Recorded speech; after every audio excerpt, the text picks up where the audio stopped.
നമസ്കാരം, ഞാൻ ഡോക്ടർ സാരംഗി രാജേന്ദ്രൻ. ഇന്ന് ഷുഗർ പോലെ, പ്രഷർ പോലെ, കൊളസ്ട്രോൾ പോലെ വളരെ കോമൺ ആയിട്ട് കണ്ടുവരുന്ന ഒരു അസുഖമാണ് യൂറിക് ആസിഡ്. ഈ യൂറിക് ആസിഡ് നമ്മുടെ ശരീരത്തിൽ കൂടുന്നതിന്റെ ഫലമായിട്ടാണ് ഗൗട്ട് പോലുള്ള അസുഖങ്ങൾ നമുക്ക് ഉണ്ടാകുന്നത്. അപ്പൊ നോർമൽ യൂറിക് ആസിഡ് നമുക്ക് എത്രയാണ് വേണ്ടതെന്ന് നോക്കാം. അതായത് 3.5 തൊട്ട് 7.2 വരെയാണ് നമ്മുടെ ശരീരത്തിൽ യൂറിക് ആസിഡ് നോർമൽ ആയിട്ട് വേണ്ടത്. ഒരു 8 കൂടുതൽ കോരി കഴിഞ്ഞാൽ അത് 8ന്റെ പണി തരും.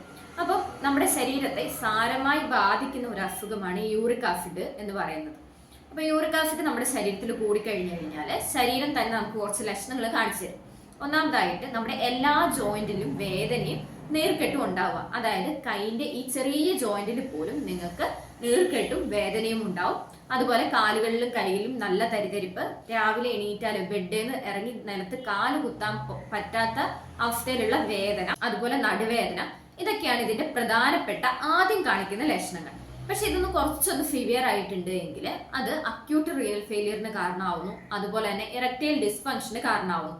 ഇറക്ടൈൽ ഡിസ്ഫങ്ഷന് കാരണമാവുന്നത് കൊണ്ട് തന്നെ പുരുഷന്മാരിൽ ഇത് വന്ധ്യത ഉണ്ടാക്കുന്നുണ്ട്. അതുപോലെ കിഡ്നി സ്റ്റോൺ വരാനും ഇതൊരു പ്രധാനപ്പെട്ട കാരണമാണ്. അപ്പൊ എന്താണ് യൂറിക് ആസിഡ്? യൂറിക് ആസിഡ് എന്ന് പറയുന്നത് നമ്മുടെ പ്രോട്ടീൻ മെറ്റബോളിസത്തിന്റെ ബൈ പ്രൊഡക്റ്റ് ആയിട്ട് വരുന്ന ഒരു സബ്സ്റ്റൻസ് ആണ്. അപ്പൊ നല്ല ഹെൽത്തി ആയിട്ടുള്ള കിഡ്നി ഒക്കെ ഉള്ളവർക്ക് ഇത് പകുതിയിലധികം മൂത്രത്തിലൂടെ തന്നെ അരിച്ചു പുറത്തള്ളപ്പെടും. പക്ഷെ കിഡ്നിക്ക് എന്തെങ്കിലും പ്രശ്നമുണ്ട്, അല്ലെങ്കിൽ പ്യൂരിൻ കൂടുതൽ അടങ്ങിയ ഭക്ഷണങ്ങൾ നിങ്ങൾ കൂടുതലായിട്ട് കഴിക്കുന്നുണ്ട് എങ്കിൽ നമ്മുടെ ശരീരത്തിൽ ഈ യൂറിക് ആസിഡ് വളരെ കൂടാനുള്ള ചാൻസ് ഉണ്ട്. അതുപോലെ തന്നെ ഡയബറ്റിസ് ഉള്ളവര്, ഹൈപ്പർ ടെൻഷൻ ഉള്ളവര്, കൊളസ്ട്രോൾ ഉള്ളവര്, അതുപോലെ അമിതവണ്ണം ഉള്ളവര്, മെറ്റാബോളിസം നന്നായിട്ട് നടക്കാത്തവർക്ക്, നേരവും ഇരുന്ന് ജോലി ചെയ്യുന്നവർക്ക്, എക്സസൈസ് കുറവുള്ളവർക്കൊക്കെ അവരുടെ ശരീരത്തിൽ യൂറിക് ആസിഡ് കൂടുതലായിട്ട് കണ്ടുവരുന്നുണ്ട്. അപ്പൊ എന്തൊക്കെ ഭക്ഷണമാണ് നമ്മൾ യൂറിക് ആസിഡ് കൂടുതലാണ് എങ്കിൽ ഒഴിവാക്കേണ്ട ഭക്ഷണങ്ങളിൽ ഏറ്റവും പ്രധാനപ്പെട്ടത് ഓർഗൻ മീറ്റ് ആണ്. അതായത് നമ്മുടെ ചിക്കന്റെ ലിവർ, ബീഫിന്റെ ലിവർ, ചിക്കന്റെ ഹാർട്ട്, ഇതൊക്കെയാണ് നമ്മൾ പ്രധാനമായിട്ട് ഒഴിവാക്കേണ്ടത്. ഇതിൽ നിന്നാണ് കൂടുതലും നമ്മുടെ ശരീരത്ത് യൂറിക് ആസിഡ് എത്തിച്ചേരുന്നത്. അതുപോലെ തന്നെ റെഡ് മീറ്റ് ഒഴിവാക്കുക. മാസത്തിൽ 1 മാത്രം കഴിക്കാൻ വേണ്ടി ശ്രദ്ധിക്കാം. റെഡ് മീറ്റ് എന്ന് പറയുമ്പോൾ നമ്മുടെ ബീഫ്, മട്ടൻ, പോർക്ക്, അതുപോലെ തന്നെ താറാവ്, ഇതൊക്കെ റെഡ് മീറ്റിൽ ഉൾപ്പെടുന്നതാണ്. കൂടാണ്ട് ഷെല്ലടങ്ങിയിട്ടുള്ള തോടോട് കൂടിയ ഭക്ഷണങ്ങൾ ഒഴിവാക്കുക. തോടോട് കൂടിയ ഭക്ഷണങ്ങൾ എന്ന് ഞാൻ പറയുമ്പോൾ തോടോട് കൂടിയ സീ ഫുഡാണ് ഉദ്ദേശിക്കുന്നത്. നമ്മുടെ കണവ, കൊഞ്ച്, ഞണ്ട്, ഇവയൊക്കെ ഒഴിവാക്കുക. ഇവയിൽ നിന്നും കൂടുതലായിട്ട് യൂറിക് ആസിഡ് നമ്മുടെ ശരീരത്തിൽ എത്തുന്നുണ്ട്. ഇനി പച്ചക്കറികൾ കഴിക്കാന്ന് വെച്ച് കഴിഞ്ഞാൽ പച്ചക്കറിയിലെ ഉണ്ട് വില്ലന്മാരെ. പച്ചക്കറിയില് ക്വാളിഫ്ലവർ, മഷ്റൂം, കൂണ്, ചീര, ഇവയൊക്കെ ഒഴിവാക്കണം. ഇവയിലും യൂറിക് ആസിഡ് കൂടുതലായിട്ട് അടങ്ങിയിട്ടുണ്ട്. അപ്പൊ ചോദിക്കും, ഇനി എന്താ കഴിക്കുക? ഈ യൂറിക് ആസിഡ് കുറയാനായിട്ട് ഇനി നമ്മൾ എന്ത് കഴിക്കണം? യൂറിക് ആസിഡ് കുറയാനായിട്ട് നിങ്ങൾക്ക് എല്ലാ ദിവസവും രാവിലെ ആപ്പിൾ സിഡർ വിനേഗർ 1 ടീസ്പൂൺ വെള്ളത്തിൽ കലക്കി കുടിക്കാം. അത് നല്ലതാണ്. അപ്പൊ ഈ യൂറിക് ആസിഡ് കൂടുമ്പോൾ നമ്മുടെ ശരീരത്തിലെ pH കൂടും, അസിഡിക് ആവുകയാണ് ചെയ്യുക. നമ്മുടെ ശരീരം ഭയങ്കരമായിട്ട് അസിഡിക് ആവും. അപ്പൊ ആൽക്കലൈൻ ആക്കാൻ വേണ്ടിയിട്ട് നമ്മൾ വെള്ളം നന്നായിട്ട് കുടിക്കണം. ഒരു 3 ലിറ്റർ വെള്ളം കുടിക്കണം. വെള്ളം കുടിച്ചാൽ മാത്രമേ നമ്മുടെ കിഡ്നിയുടെ ഫംഗ്ഷൻ നന്നായിട്ട് നടക്കുകയുള്ളൂ. മൂത്രത്തിലൂടെ ഈ യൂറിക് ആസിഡ് കൂടുതലായിട്ട് പുറന്തള്ളപ്പെടുകയുള്ളൂ. അതുപോലെ നിങ്ങൾക്ക് ഉപയോഗിക്കാൻ പറ്റുന്നതാണ് പേരയ്ക്ക.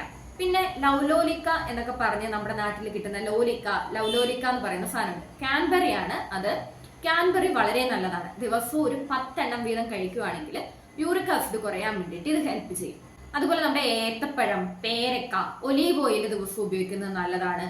തവിട് കൂടുതൽ അടങ്ങിയ ഫുഡ് ഉപയോഗിക്കുക, ഓട്സ് ഉപയോഗിക്കുക, ഇതൊക്കെ യൂറിക് ആസിഡ് കുറയാൻ വേണ്ടിയിട്ട് നല്ലതാണ്. മെറ്റാബോളിസം നന്നായിട്ട് നടക്കാൻ വേണ്ടിയിട്ട് നമ്മുടെ ഗട്ടില്, നമ്മുടെ വയറില് നല്ല ബാക്ടീരിയ നന്നായിട്ട് വേണം. അപ്പൊ ഈ നല്ല ബാക്ടീരിയനെ ഉണ്ടാക്കാനായിട്ട് നമുക്ക് പ്രോബയോട്ടിക്സ് അടങ്ങിയ ഭക്ഷണങ്ങൾ കഴിക്കാം.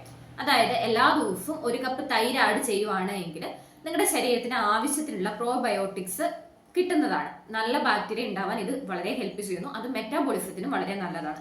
അപ്പൊ നിങ്ങളുടെ ഭക്ഷണത്തില് തൈരും ആഡ് ചെയ്യാൻ വേണ്ടി ശ്രദ്ധിക്കാം.